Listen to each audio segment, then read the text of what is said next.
Tuesday was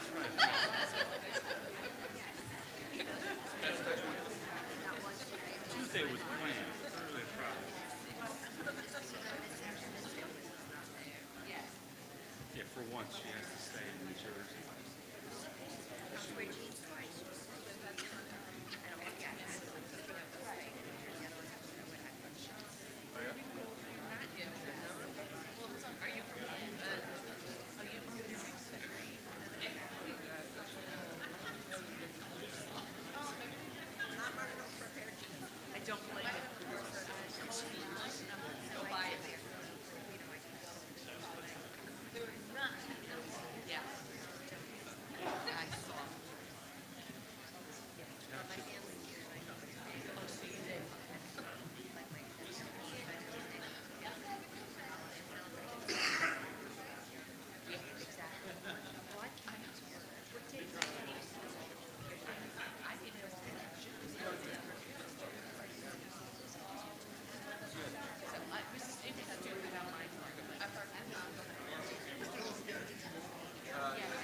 Kathy, as always.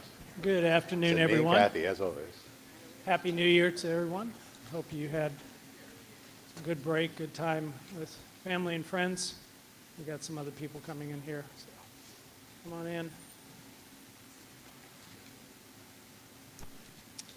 in. After the meeting, after we're done with the presentation, and we're happy to address any questions anybody has, we're going to have what we started last time, which was Ask the Experts session. And I think it's in Right here, in the back. right in here in the Yep. back. Those tables there. So we have folks from Procurement, Controller's Office, Budget Office, Payroll, Grant Contract Accounting, and the Project Management Office, all who will be available to address any specific questions or just a conversation about particular things that might be of interest to you. So we're trying to do this after every one of these sessions, and so far so good. So let's see how that ends. And that doesn't mean don't ask questions during the session, but it may be that there can be more hands-on and one-on-one time then. Where's the wall flipper? So I'm going to turn this over to John Fahey in a moment. We're going to talk about the current stabilization efforts along with current and planned projects, HR, business redesign, which is coming up very quickly, as well as continued work on student experience improvement, and then ongoing operations, in particular around reporting, training, website enhancement, and then Kathy Dettloff will talk about the Chart of Accounts project and where that is going and where that stands. Again, if you have any questions, please raise them, but either come to the mic here or have somebody, one of us will run a mic to you. That's so that the people who are maybe watching this on the web or this is getting recorded can hear the question too. All right, without further ado, John. Thank you, Mike. Good afternoon, everyone. So as Mike said, we're going to try to go through where we are with some stabilization activities from phase one, and then tell you where we are with phase two, and then some of the ongoing operations. So again, we've been live in the system for about 15 months now, but there's a lot more work to do. So as much as we're still working on some stabilization and some activities from the phase one implementations, there's a heck of a lot of work to do in phase two. And as Mike said, it's coming up on us very quickly. And the few projects I'm going to talk about today are actually already in progress. And I'm going to let you also know what's coming up over the next 12 to 24 months. So for phase one, again, stabilization, the implementation, there was a lot of data came in. We were coming in and out of multiple systems into one. So there was a lot of cleanup work and optimization work. So one of the big things was the year-end audits and the year-end activities after fiscal year ended. So that got completed. We did complete the audit finally in December. That was a big milestone for us. In that process, we also made a lot of adjustments. So one of the things that we're focusing on now is I know a lot of the folks out there in the business units are looking for financial statements for the unit. So through the year-end activities and all the adjustments that were made, they were all made at the top level, at the university level. We're now working on drilling that down to get accurate numbers at the unit level. So that is still ongoing. The other big ongoing activity right now is in the grants area and research, and that's the grants project review. I'm going to talk about that in just a second, but that's still ongoing as well. All right, so in the grants review, there's over 11,500 grants in the system today. Recognizing some things that happened during conversion and also some other activities going on, we're in the process of doing a project review. That project review is we're reviewing all 11,000 grants one by one to make sure all the data is accurate, everything's up to date, everything's working in the system. So it's a very large task. It's been going on for several months. We have teams of people dedicated here now doing nothing but day after day going through these grants to make sure everything in the system is correct. So what we've done is try to prioritize everything so we can kind of split these big numbers up into smaller buckets and get through them. And what we did was try to focus on things that were very important to the university or critical, had a big impact, such as federal and state grants, and also those coming up for expiration. So you'll see a bunch of different buckets here, and you'll see some good progress in some slow progress in others. Again, that's just a method of the prioritization. So right now, out of the 11,000 grants, about 1,500 of them are complete with review. Everything's been corrected, everything's up to date. The rest of them are in progress. The other thing to point out here is there's multiple stages of review for every one of these grants. So the first thing we have to do for each and every project in the system is go through all the demographics in the system.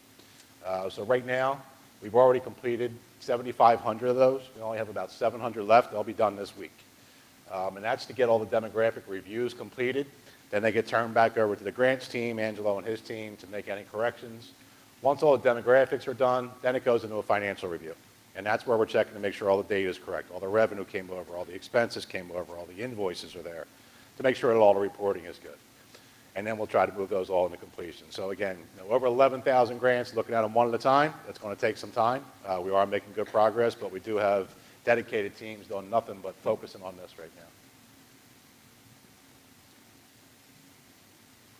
Okay, so phase two, as we said, as much as there's still work to do in phase one, there's a lot more coming.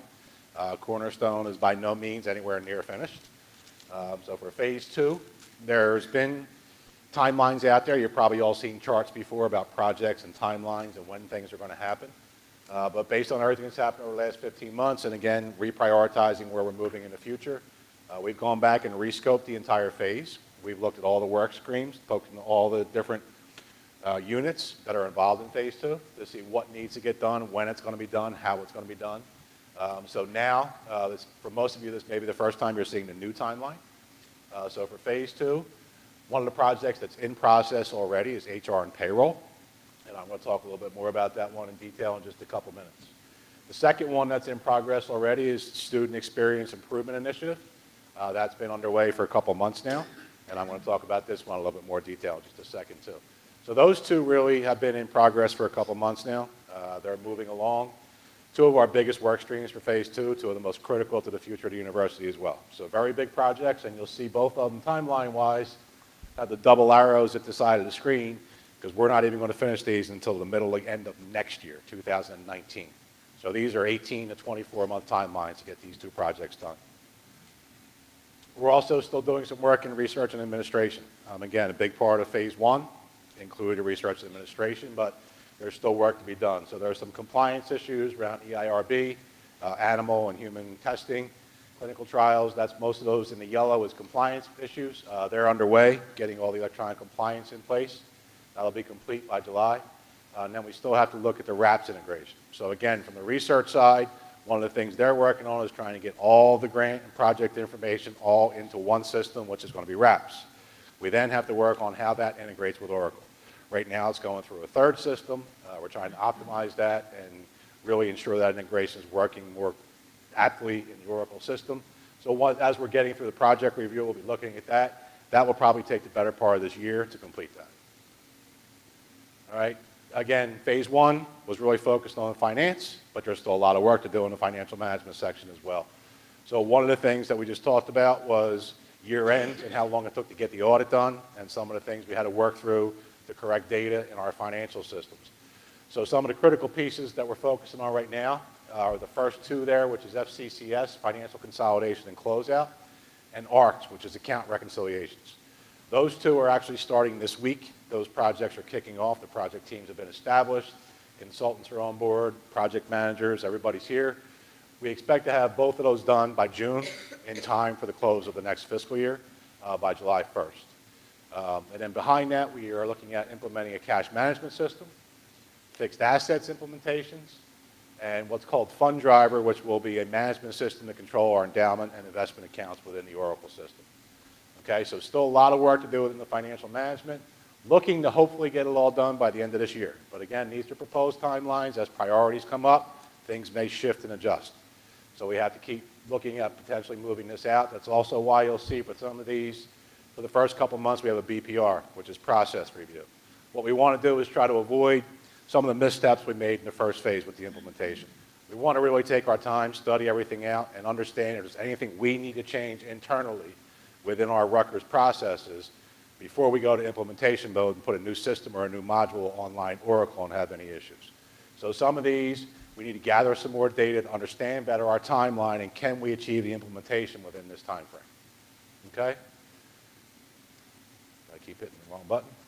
And then again, budget and planning was not a big part of phase one, will be a big part of phase two.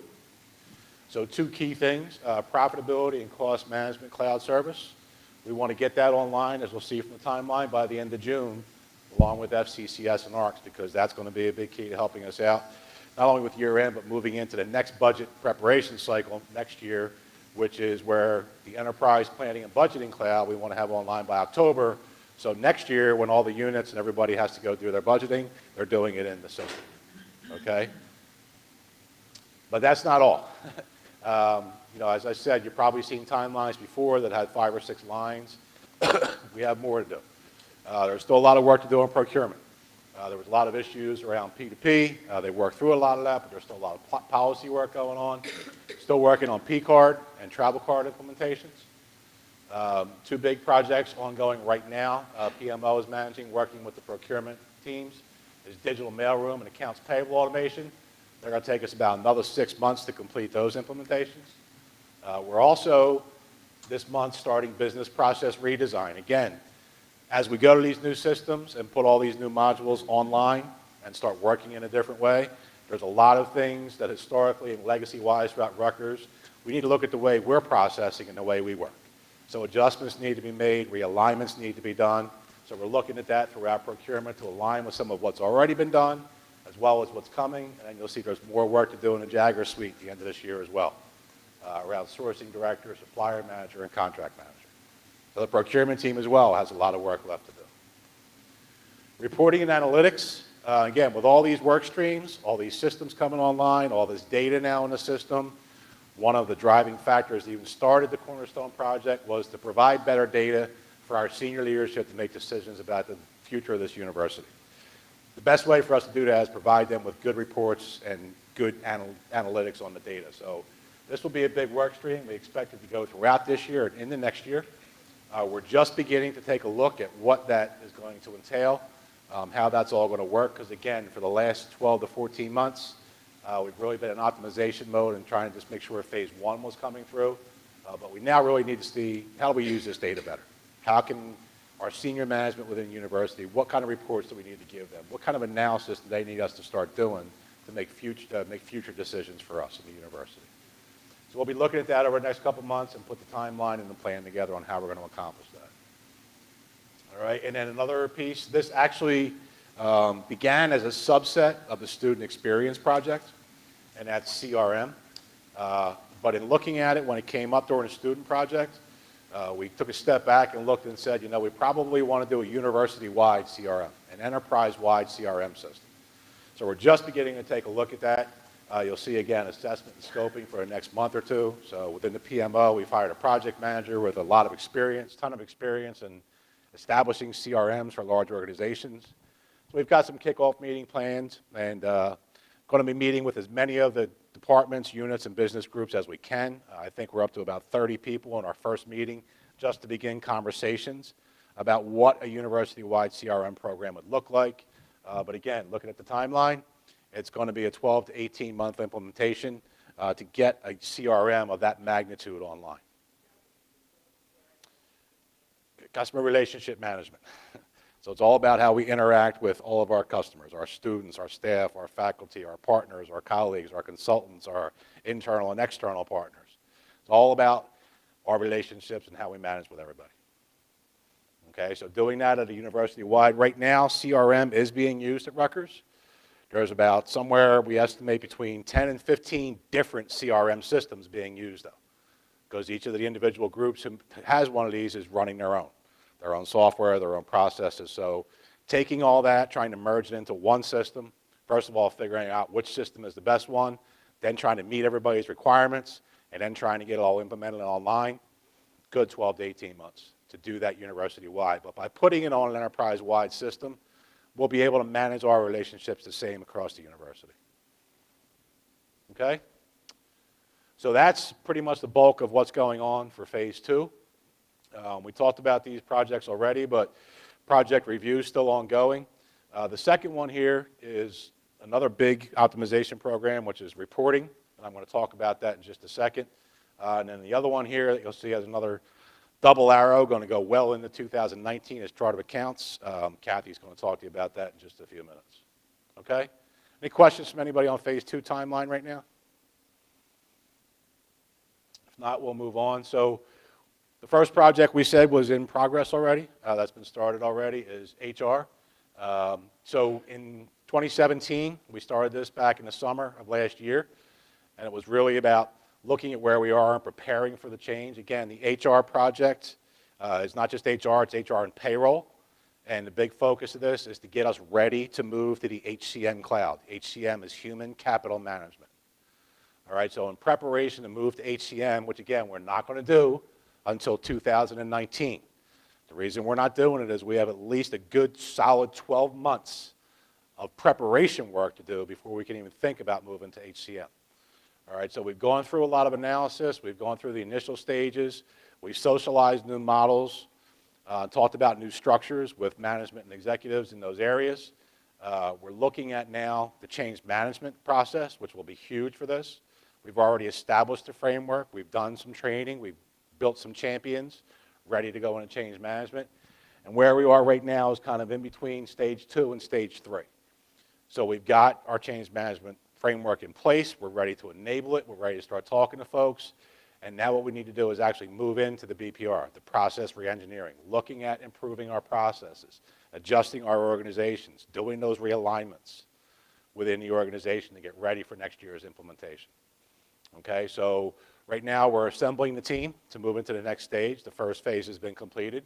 The next phase, we actually have a kickoff meeting on Wednesday of this week to move into which technically is stage 3.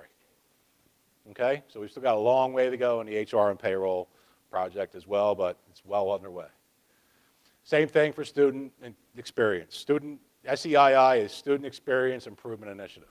Basically, as Mike said, just really looking at improving the way we handle our students, manage our students, and work with our students, and make their experience here at Rutgers a better experience for them. So we've done the same thing as we did for HR and payroll. We went out and did activity analyses. We did a bunch of surveys. We talked to as many people as we could. One of the focuses was really anyone who worked on anything that had to do with students. We went out and tried to survey them and talk to them to understand what is it that you do? How do you do it? How long does it take you? How do you get your job done? How much time do you spend on the different activities and tasks? And identifying what's really going on out there. And again, that's in preparation for process reengineering. Are there things we need to alter or change or look at as we move ahead? Okay, and there's an example there. Survey provides a database approach for developing a future state. For example, financial aid packaging and process operating model. How's it working today? Can we make it better? How can we improve it? All right, so one of the other big focuses for SEII is what's called one-stop shops. Okay, and that's kind of where we are now. We've completed the surveys. We're analyzing the data. At the same time, we're going through the data analysis for the process reengineering. We're starting to work on student one-stop shops. Okay, so student one-stop shops, again, the name kind of says it all, but it's trying to establish through web, email, phone, in person. So there's going to be virtual one-stop shops, and then each campus is also going to have a physical one-stop shop. And this is where students need to go to get any of their questions answered. The other key to this, one of the things that we're very focused on and working on real hard right now is right in the middle of the screen here, you'll see it says generalists and specialists. So one of the goals of the one-stop shop is to hire teams of generalists that we cross-train as best we can in as many areas as we can, so when students have questions or need help, they can just pick up the phone or go online or walk into a shop, and that generalist, in most cases, should be able to help and answer their question. Okay, now obviously we're going to have some specialists too, because there are going to be cases and there are going to be students, there are going to be people who have complex issues, complex questions that need some answers. We can't train generalists that detailed across the board, but our hope is that most of the issues that come up can be handled by a generalist. Okay, this should really be a big key in helping student experience, because as we all know, not just students, as staff and faculty, we deal with it as well. When you have a question or a problem, you go to somebody, you think you're going to the right place, they tell you, oh, no, it's not me, go over here, call this person, go to this department. So this all tries to help centralize that, so no matter what their question is, no matter what their concern is, they have somewhere to go to get their answer one time, okay? So this is ongoing now. You know, and again, it's kind of ironic. We're building these physical one-stop shops at every campus, but ultimately the hope is that the virtual one-stop shops are going to mean that nobody ever has to go to them. So we're hoping that most times, even though it's going to be a significant investment in building these, they're actually one place that we're going to spend money and build that ultimately we'd like to see it empty most of the time, because that means the virtual is working well, our generalists are trained right, our specialists are doing their job, and the students don't have to go out of their way to get help. Okay? So that's where we are in student. Again, this will ultimately, though, lead to a new SIS, which is a student information system. So we'll be switching over the entire student system to get that in Oracle. We're not even going to select that system until the end of this year, and this implementation will be another one that will not occur until the end of 2019.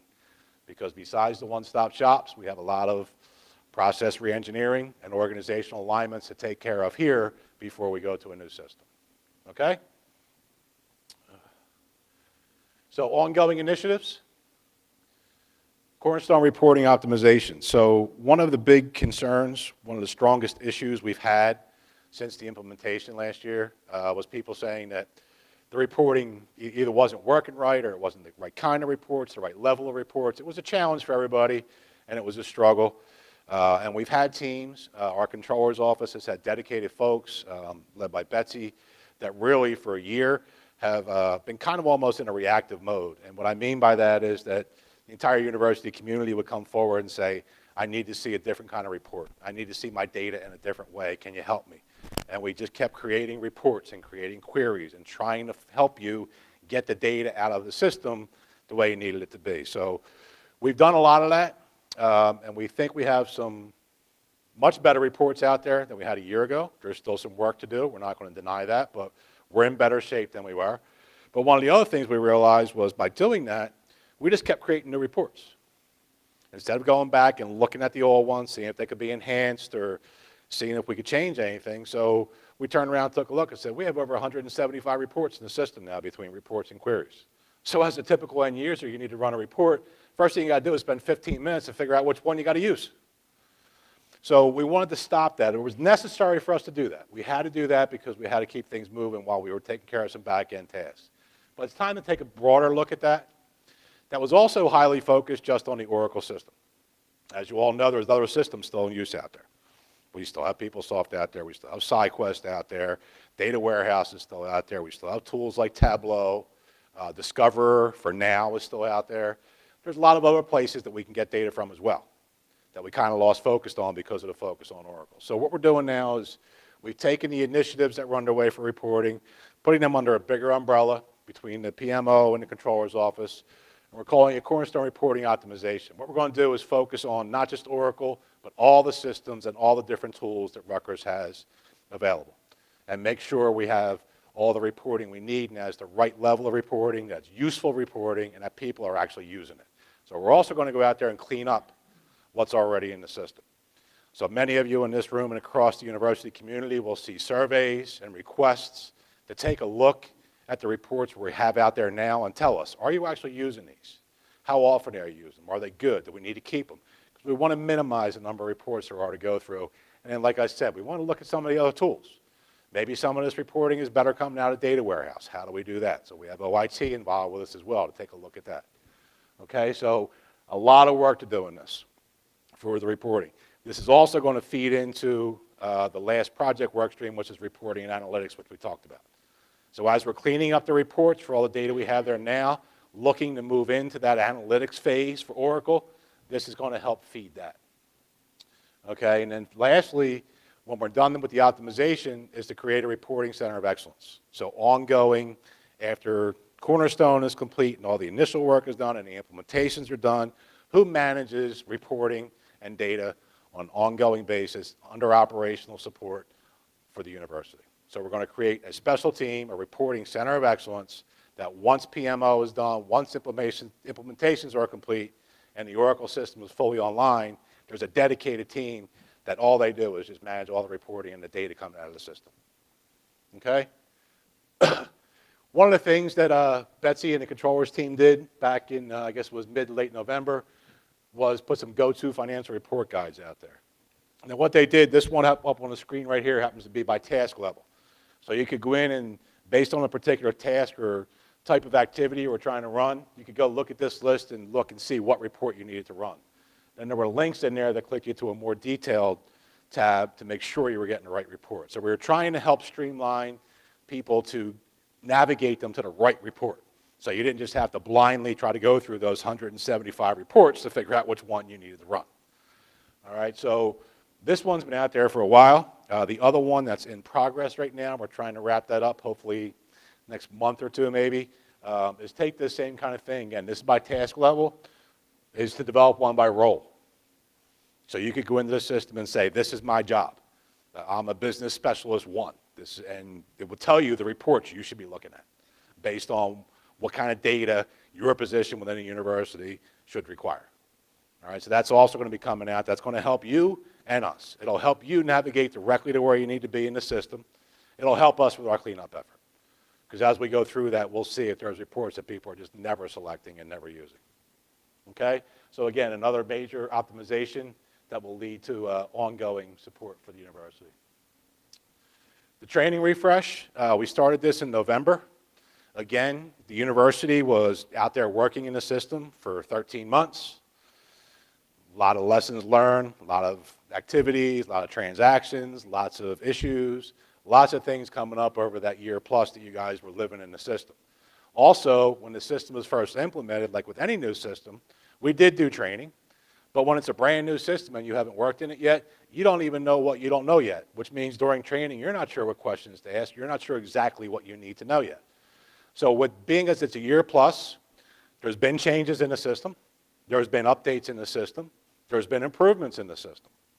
Okay, yes, they've been communicated in a myriad of ways, but we felt it was good to do a training refresh for the entire university. Bring everybody back in, give them all an opportunity now that they've worked in the system to come back in, number one, see what the changes and updates have been. Number two, now ask me the questions that you have after working in the system for a year, and let's see if we can help you a little bit better. So we've also centralized all the training in the Cornerstone website. You can now go to hrservices.rutgers.edu/Cornerstone training. All the different groups that offer training now, all of our course registration catalogs are in the same place. So you can go to one place, look and see what the training is you need. Okay, now I will make one note on this before we move on. When you go into the training, there are a lot of courses out there. Okay, we tried to put some good descriptions in there. Wanda, sitting in the back there hiding, is my training manager. She's working with all the different training teams to try to help navigate you to the right courses. When you go in and select a course out of the catalog and you go to register, please, if it tells you the course is full or there's no slots available, please do not stop and get out of the system. Go ahead and complete your registration. Reason we ask you to do that is because what that's going to do is put you on a waiting list. That waiting list is what we're looking at and monitoring as our queue for demand for more courses. So if you go in to register for a Financial Management 101 course and it's full, go ahead and complete your registration, because that'll put you in a queue. And then Wanda and her teams, when they look at that, they see 20, 30, 40 people all of a sudden adding up. We go back to that team and say, you need to get some more financial management one-on-one courses out there quick. So that's going to help us. So please take the extra 2 or 3 minutes to complete the registration. All right, that's going to help us gauge demand, because we have a lot of training courses available, but we also have a lot of people. 27,000 staff and faculty members at the university, and once we get SIS on board, then we got 65,000 students who are going to need help too. So we want to make sure we have enough training out there across the different campuses as well, but we need to know what the demand is and what courses we need to add additional courses for, or classes for, okay? We're also working on getting more online courses available for you. Wanda and I are working with Oracle at something called, I'm drawing a blank. Self-guided, right. Self-guided learning. What that is we're trying to, Oracle has the capability, and they're helping us put this together, that we're going to put basically online tutorials within the Oracle system, where if you're in the system trying to do something, trying to work, and you're not sure exactly what you want to do, there's going to be a way for you to get step-by-step guided help within the system to walk you through your task without having to leave Oracle, go find a training class, go read it, go view the online videos or whatever it might be. So we're working on that, and we are also working on online training courses, because we know not everybody has the time in their day to take 2 hours and go to a training course. Sometimes when they're available on this campus, you're busy, you can't go to another campus. So we're trying to get some more online stuff too that you can do at your leisure and your convenience. All right, so we're really working hard on trying to enhance the training for everybody. Right now, again, multiple work streams. Financial management has tons of courses out there. They offer them every week. They've got a lot more going on now. They'll be adding them again based on demand. Same thing with procurement. ORED, Office of Research and Economic Development, they've been doing training, more focused training for the last month or two. It's really been the targeted groups of folks, but they're now opening that up to the general university population for folks who work on grants and research to get more training for them. So look for more of those. They're going to be adding some more courses as well in February. Because again, a lot of it's been focused on pre-award and some other things, but now we're looking at closeout processes and some new training in that area as well. And then budget planning and forecasting also has a lot of training courses available. Right now, those are all focused and available for Hyperion users, because they're the only ones that need that training right now. But that will be expanded as necessary in the future too. Okay? So that's training. Another thing we've tried to do to enhance your experience as users of the system was took a look at our own website, the Cornerstone website. Again, for the first year, it was really the only place that was available to put information about Cornerstone. As Cornerstone began to grow, that became, for lack of a better term, a dumping ground. Everybody just dumped everything on the Cornerstone website. It was getting kind of messy. It was getting kind of hard to find things. Things were getting lost in the jumble. So we went through, we tried to clean it up a little bit. We refreshed the home page, took a look at the navigation, the layouts, tried to make it a little more user-friendly. Stephanie and her team worked very hard to go through and try to look at all the different links that were in there, because we came to realize that a lot of links that we had set up initially didn't even work anymore. So we went through and tried to clean all that up. We went through the content to try to make sure everything was matching up. We've got new job aids in there, lots of additional content in there. So we rolled that out in October as phase 1 of our website improvement. We're still working on it. I just talked a little bit about the training, those sections that continue to get updated. The other thing Stephanie and I are very focused on right now, our next thing we'd like to roll out is to have dedicated pages, again, back to role-specific functions. If you're a faculty member, there'll be a page just for you. If you're a business specialist, there'll be a page just for you. There'll be pages we're trying to establish and figure out how many we need, but we're trying to have targeted areas where if you're looking for information, you can go to a page or a section within the website that will give you just what you need for your job function. Because again, there's a lot of communication in Cornerstone. There's a lot of stuff that comes out, but a lot of times it's a mass communication, and you have to kind of filter through to figure out how much of this impacts me. So we're trying to help you, again, zero in on the information you need without taking a lot of time and look at things that don't directly impact you. Okay? So we'll continue to work on that. As always, Any suggestions or feedback anybody has, please let us know. Cornerstone at Rutgers.edu goes directly to Steffi and I. We do look at those emails. We do try to respond to everything in a very timely manner. And we do take them seriously. A lot of these initiatives and a lot of what's going on is based on feedback we've gotten from the university over the first year. We are listening, and we are trying to respond. So there's a lot of work going on behind the scenes. I know it's been very frustrating for a lot of people. The first year was very challenging for many people. I think a lot of people felt like you were just kind of left in a lurch, and we were just going to let you hang out there. But there's been a lot of work going on. I think it's finally starting to come around. You're going to start to see the results in a very, very positive way in a very short amount of time moving forward here as we move into the next phase. Okay? Any other questions on anything I talked about with the Cornerstone program right now? If there's no questions right now, I'm going to turn it over to Kathy Dettloff, our Vice President of Budget, to talk about the Chart of Accounts Initiative.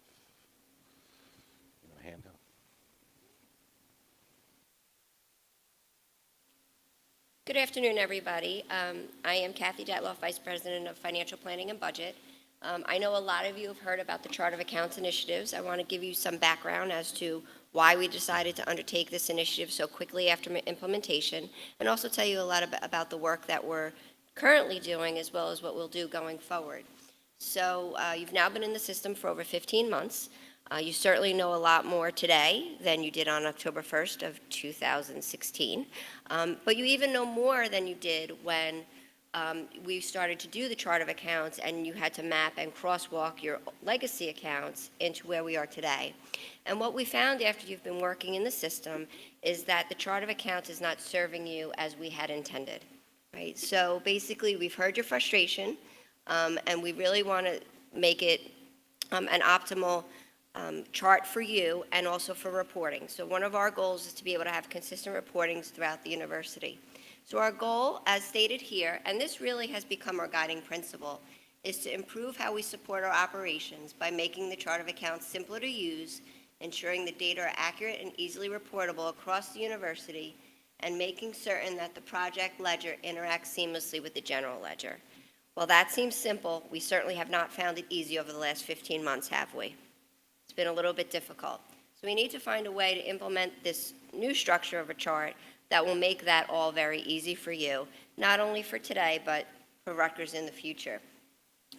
So we look at this phase, which will go well through fiscal year 19. So we really look at any of these significant changes will not occur till fiscal year 2020. So we need to clearly define, and in some circumstances redefine, the chart segments and values, and identify and communicate how we use them. Currently, all of central administration is in one unit, and we've quickly learned that that needs to be broken out into several different units. We need to really look at providing guidance and even directives on some common business practices. What we're finding is that reporting on anything across the university is difficult because as the Chart of Accounts stands right now, it provides a lot of flexibility to the user. And what that is played out to mean is that someone in one college is transacting, say, a faculty startup expenditures one way, and someone in another college is doing the exact same thing differently. So it makes reporting on the institution much more difficult. We want to use the system and the technology that we have to not allow some inappropriate things. So, right, we know now that there are certain UDO combinations that make a lot of sense. If you have one unit that's 900, the division is, say, 1510, for example. But if the unit is 900, the division probably shouldn't be 9200. But we allow that now. We allow that type of flexibility, but it has not served us well.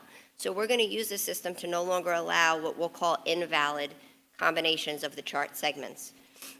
Again, just optimizing the use of all the chart segments and doing a better job to develop more comprehensive training courses, and also just business practice development is going to be an important part of that training. So what have we done to this point? We have developed both an internal team and what we're calling the Chart of Accounts Initiative Advisory Group. So these are people from different walks of the organization. Not only did we ensure that each chancellor's unit was represented, we also looked at the different missions of the university and wanted to make sure we had a college represented that was heavily instruction, that we made sure we had a research institution so they could represent that research mission, so on and so forth. So some of the names you may recognize, but I do hope you at least recognize one name, because the other things we made sure is that we had people on this advisory group who had a breadth of a network, right? So that if you didn't feel comfortable coming to me with a suggestion or an issue, that you recognize one of these people on the campus advisory group who you could bring your thoughts and input to. So the internal chart of accounts team of people from finance, that is the core group, but we are finding we have many, many people within the finance organization involved at different levels. We have a group of consultants from Huron who are working with us to help us identify best practice that helps advise us on chart design, as well as business practices.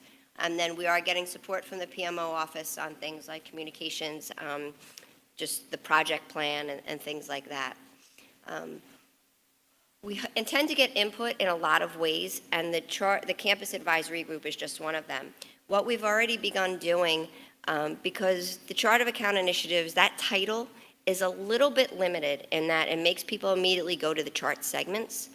What we found is that when we implemented the new system, it really brought to light things that we probably may not have been doing well in the past, but now we could just see them much more clearly. So, for example, one of the things we identified from the campus advisory group almost immediately was that people throughout the university were using transfers differently. People throughout the university were using expense recovery codes differently. And we were all reporting on them differently. And then using the example of faculty startups again.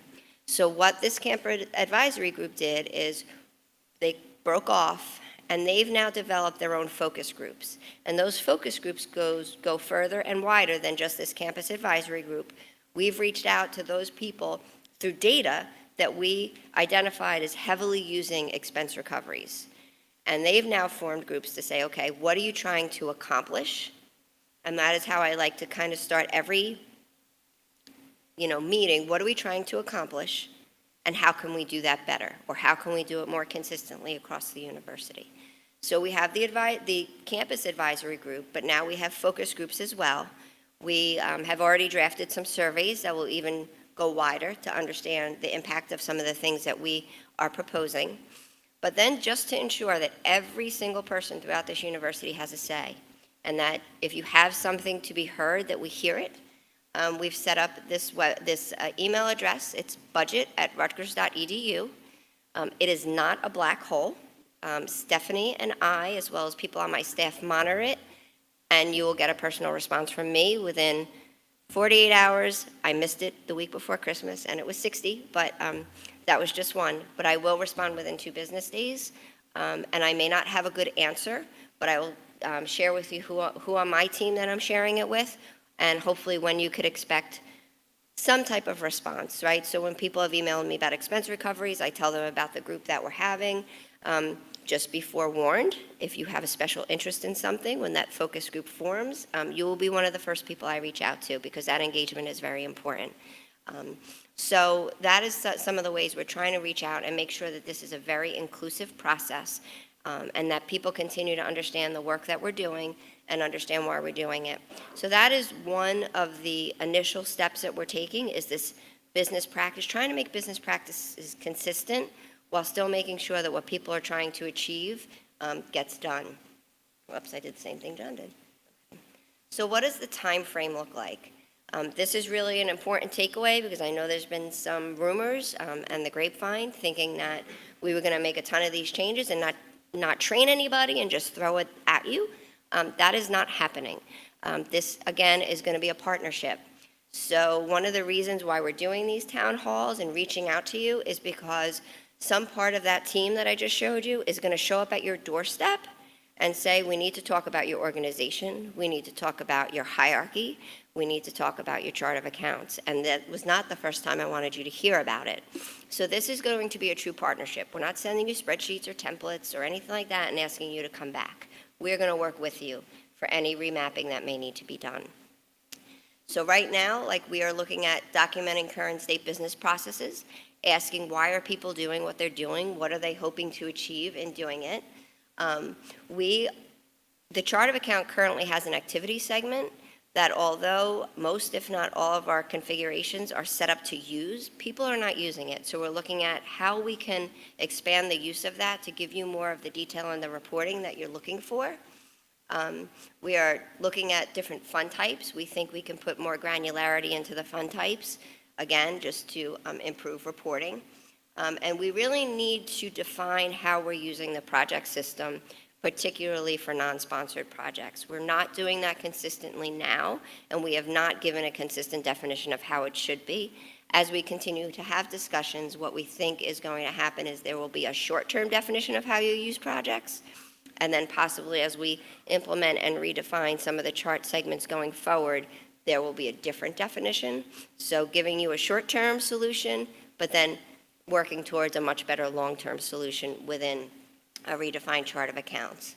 So some of the things we're doing more long-term is obviously if we are going to change any of the segments and look at that, we need a project plan to do that to make sure we capture all the impacts. Completing a full future state structure, so we know what's not working now. We've identified what we think may work better in the future, but we really need to plan that out and have a very robust plan before we come out and visit you.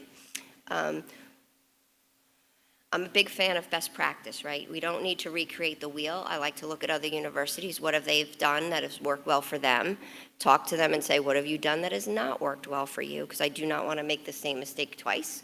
So looking at that best practice.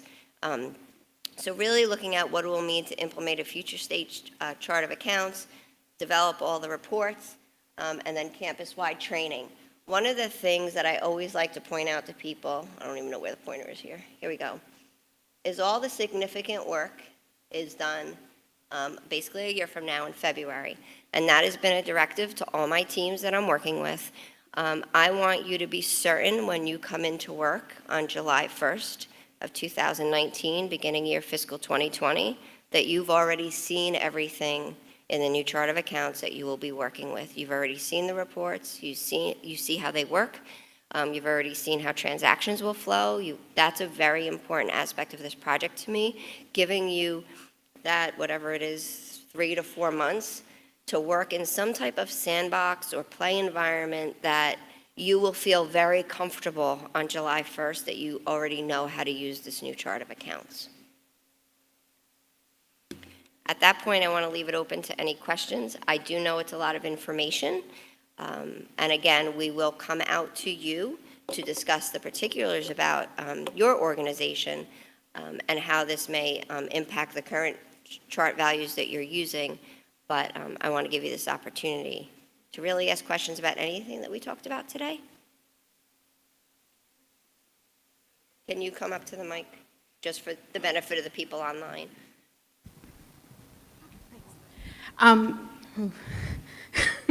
So your timeline had February and March of 2019. Yes. That the departments and the schools would be getting information. That leaves us 4 months to budget using the new chart for 2020. That's not when you'll get the information. That's when I want to be sure that you have what we call a sandbox or some type of development environment that you could be working in. I don't really have a date when you'll have your information, but it will be well before that. So we're already designing the chart of accounts values that we would propose to each of the units. So definitely you will see us before June of this year. We really intend to be out well before June, to be honest. We hope to have that first initial set of visits through March of this year, knowing that we'll have another follow-up round. Oh yeah, by January of next year, you'll have all your stuff, new stuff memorized. So the sandbox will be open to all users to get used to? That's what we're hoping. That is what we're hoping.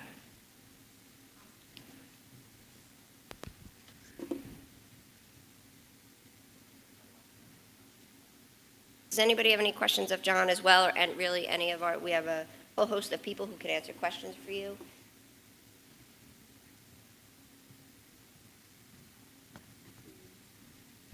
Hi, I just have a question about the intercompany GLs. Is there a possibility to have like an intercompany GL for each unit to be easy to reconcile? Because when I reviewed that, I found out like a lot of units are off. Yeah. Would you do me a favor and send that? Sure. That way we'll have the specifics. Okay. I don't see a reason why we can't. but I am probably not 100% the person that can say that, so Sure.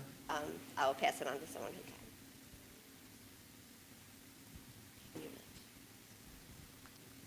I would like to know what happens to the chart of account items that were mapped incorrectly and they're still mapped incorrectly 15 months after conversion, and when to expect those to be corrected. So can you just say a little bit more when you say they were mapped incorrectly? So when we balances need to be converted, moved? about 75 of our accounts were converted to Newark. It's about $3 million. I sent monthly emails for the past 15 months with different spreadsheets, forms, and whatever I was asked to do, and nothing was fixed. Okay. So in my budget meeting with my chancellors, I went there and I said, I'm sorry, but the data I'm reporting on July 1st, 2017 is inaccurate because things were not fixed. I would like to know when to expect the result. As soon as we're done, I'd like to get the exact information from you, and I will get back to you.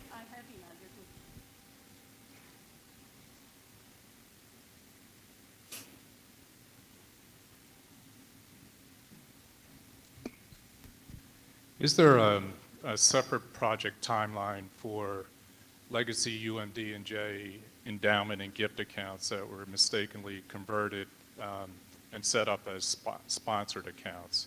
So right now, I think we continue to have the problem where cash is not applied, our revenue is understated, and on top of that, it's related. The revenue was never reconciled when it went from revenue recognition to cash. So there's kind of two big outstanding issues there. Hey, John. Hi, Angela. John can speak to the project review better, but that is because of the priorities of federal and state audits. We've tackled those first, and those are next. But we have come up with some methods on getting the gifts going, the new stuff going into the right accounts with new accounts. There is no timeline, unfortunately, right now. I think we have to set up entirely new project accounts, start the paperwork all over again for these endowments and gift accounts. And endowments we had maybe 35, and gifts maybe 50 or so. And I just don't quite understand why there couldn't have been some sort of easy transition to set up mirror gift and endowment accounts and to get that cash deposited into those project accounts.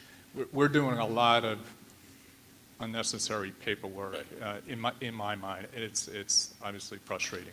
No, you're right. And I think we've been working with the controller's office to try to minimize the amount of paperwork. Mm-hmm. We ran a test case with CI&J to see what that would work and what that would entail. Yeah. So I think we hope to roll that out to everybody and just get the new account set up, get the new money flowing, and then reconcile the old stuff. It just seems to be taking a while. It's too long for me too. Yeah. I agree.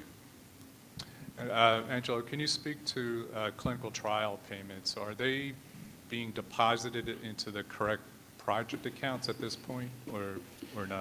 They're being deposited, but whether they're at the exact account level, because some people will tell you Oracle doesn't work that way. So what makes it difficult is that the converted amounts are still wrong, and we can't create the invoice to apply that cash against. I'm meeting with John and Dr. Malloy tomorrow, actually, to talk about that phase of the project, because I have an idea about clinical trials that I think we can kind of get those off the table, because they're actually potentially the easiest to fix, because they don't involve revenue generation off costs. They're just what we call events. So we may be able to fast track that in a different way. So right now, John, just so you know, spoke a little bit earlier about the project review, and I talked about the different buckets that were prioritized. One of those buckets, if you notice, one of the buckets said that nothing had been done on it yet. And it's in the slide, it's called BR3 and discretionary. All the clinical trials are sitting in that bucket right now. Okay. So we know that there are some issues there. We actually had a meeting last week with a bunch of RBHS and CNGA and Kathy Brownwell's team to talk specifically about clinical trials and RBHS in general. So it's a completely separate focus, but it's becoming a very intense one. We did have, unfortunately, some priorities in federal and state awards that we had to address right away. And in RBHS, the focus was more on the legacy UMNDJ closeouts that were hanging out there. So we've now got, there were 1,630 of those we needed to address. We've got over 1,200 of those complete. We're running some processes this week to complete the other 400 to get those done. So right now, as of a couple weeks ago, we've had meetings where the focus is purely on exactly what you're talking about, but as a whole for RBHS and clinical trials and fixing those processes. You know, endowments and gifts in general. One of the other things we talked about in the project timelines, John, was a project that's going to be called Fund Driver. It's going to manage all the endowments and gifts for the university. So there's a lot of other things coming up now. But again, I know it's a struggle right now, especially in the clinical trial area. We know there are some data issues in the system, and we're trying to address those with the team and get to all the folks to say, look, we need your help to tell us, you know, what's the focus got to be, where do you see the most issues, how can we attack this correctly but expeditiously to get this turned around. But the priorities just were shifted such that we're just getting to that now. I know you understand this, but it's really frustrating that the school as a whole can't say where we stand financially. And that's been for the past 15 months. It's incredibly frustrating. I have many very uncomfortable conversations with Brian and Kathy. So I understand the frustrations. You know, it's not just for the RBHS schools and those schools that, you know, as the units as a whole, as we talked about with the year-end processing and all the adjustments that were made, those are still all just at university level. So we're trying to get the better unit numbers for everybody. It's not just RBHS. Angelo, do you think, I think that Robert Wood Johnson Medical School's grant revenue was understated, maybe in the neighborhood of $2 million in fiscal 17. Do you think that will be straightened out entirely in fiscal 18, or is that reasonable to assume at this point? My hope is that it will be, yes. I think, especially with John here, I think we've had a different focus on actually fixing and attacking the project, doing the work basically, not just talking about it, but actually splitting this up and doing it. And I've already done this with NJMS, and I'm going to do it with you and Kathy if you have some time, is to really go over your big pockets. And then my hope is from those we develop the process to roll it out to everybody. Same thing we did with CINJ with the gifts and endowments. Same thing with NJMS and you on the clinical trials. Okay, thanks. Any other questions for anybody? All right, if there's no other questions for the presenters, again, we do have some teams here. If you'd like to, we're going to have folks here from procurement and expense, from grants administration. Angelo's here. PMO team is here if you've got any technical questions. I miss anybody? But we have several teams going to be here. I'm sorry, and budget team is also here, and controller's office. All right, so we will be set up at the back tables for anybody who has any specific questions, would like to ask anything. Other than that, thank you all very much for your time, and be safe out in the weather. Take care.